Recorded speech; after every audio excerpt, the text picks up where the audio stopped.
नमस्कार। आज एक बहुत ही दिलचस्प सफर पर चलते हैं।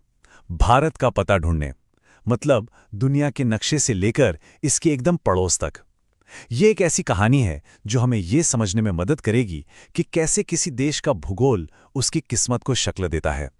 अगर हम भारत की कहानी की बात करें तो ये दुनिया की सबसे पुरानी और जीवंत सभ्यताओं में से एक है। और कमाल की बात यह है कि पिछले कुछ ही दशकों में इसने खेती बाड़ी से लेकर इंडस्ट्री और टेक्नोलॉजी तक हर फील्ड में जबरदस्त तरक्की की है। तो ये इतिहास और मॉडर्न जमाने का एक बहुत ही अनोखा मेल है। तो चलिए इसी कहानी में थोड़ा और अंदर चलते हैं। सबसे पहले ये समझना जरूरी है कि दुनिया के इतने बड़े नक्शे पर भारत का असल पता है क्या।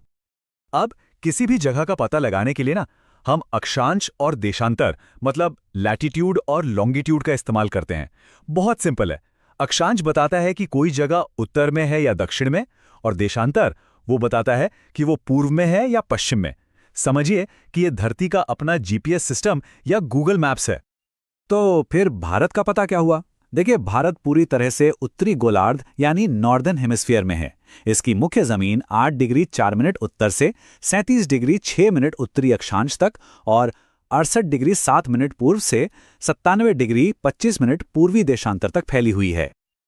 और एक बहुत ही मजेदार बात है कर्क रेखा के बारे में।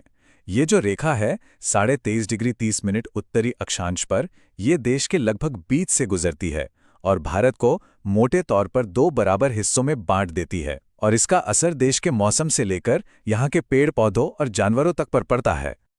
अच्छा, भारत की लोकेशन तो समझ आ गई, पर सवाल ये है कि ये देश आखिर कितना बड़ा है। चलिए अब इसके आकार को समझते हैं। भारत का कुल क्षेत्रफल है लगभग 32.8 लाख वर्ग किलोमीटर। अब इस नंबर को थोड़ा पर्सपेक्टिव में रखते हैं। ये दुनिया के कुल जमीनी हिस्से का 2.4% है, मतलब बहुत बड़ा है। और यही वजह है कि भारत साइज के मामले में दुनिया का 7वां सबसे बड़ा देश है। जब हम इसकी तुलना रूस या कनाडा जैसे देशों से करते हैं, तब हमें इसके विशाल आकार का सही अंदाजा लगता है। और सिर्फ आकार ही नहीं, भारत की सीमाएं भी अपने आप में बहुत विविध हैं। इसकी जमीनी सीमा करीब 15,200 किलोमीटर लंबी है। वहीं दूसरी तरफ अंडमान निकोबार और लक्षद्वीप को मिलाकर इसकी समुद्री तटरेखा 7,516.6 किलोमीटर तक फैली है। देश का इतना बड़ा आकार और फैलाव एक बहुत ही दिलचस्प चुनौती भी खड़ी करता है, और वो चुनौती है समय की।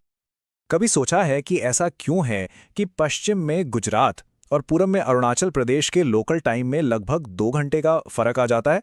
मतलब जब अरुणाचल में सूरज उग रहा होता है, तब गुजरात में लोग शायद अभी भी सो रहे होते हैं, अंधेरा होता है। देखिए, इसकी वजह है भारत का पूरब से पश्चिम तक का फैलाव। इसके सबसे पूर्वी और सबसे पश्चिमी छोर के बीच लगभग 30 डिग्री देशांतर का अंतर है, और इसी वजह से सूरज उगने के समय में ये 2 घंटे का बड़ा फासला पैदा हो जाता है।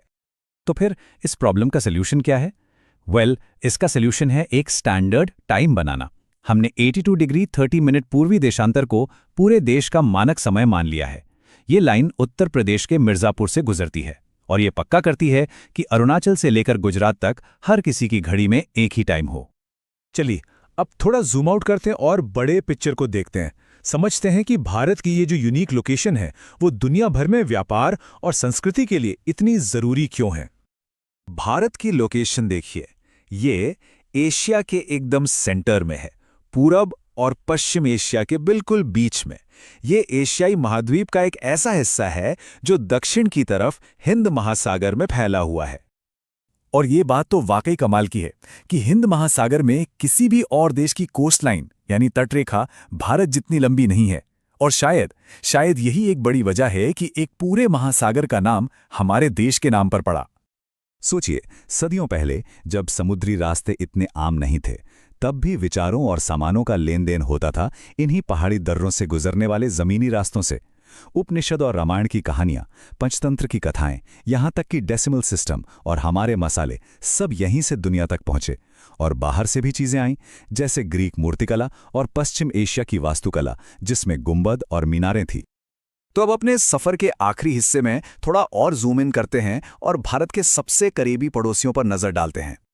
भारत की जमीनी सीमाएं कई देशों से मिलती हैं। उत्तर पश्चिम में पाकिस्तान और अफगानिस्तान हैं। उत्तर में चीन, नेपाल और भूटान, और पूरब की तरफ जाएं तो म्यांमार और बांग्लादेश। और अगर हम दक्षिण में समुद्र के पार देखें तो वहां हमारे दो द्वीपीय पड़ोसी हैं, श्रीलंका और मालदीव। तो हमने देखा कि कैसे भारत की ज्योग्राफी ने उसकी पूरी कहानी को एक शक्ल दी है। और ये हमें एक बहुत ही अहम सवाल पर लाकर छोड़ देता है कि भूगोल ने भारत के अतीत को तो लिखा, पर क्या ये इसके भविष्य की पटकथा भी लिखेगा? इस पर सोचिएगा जरूर।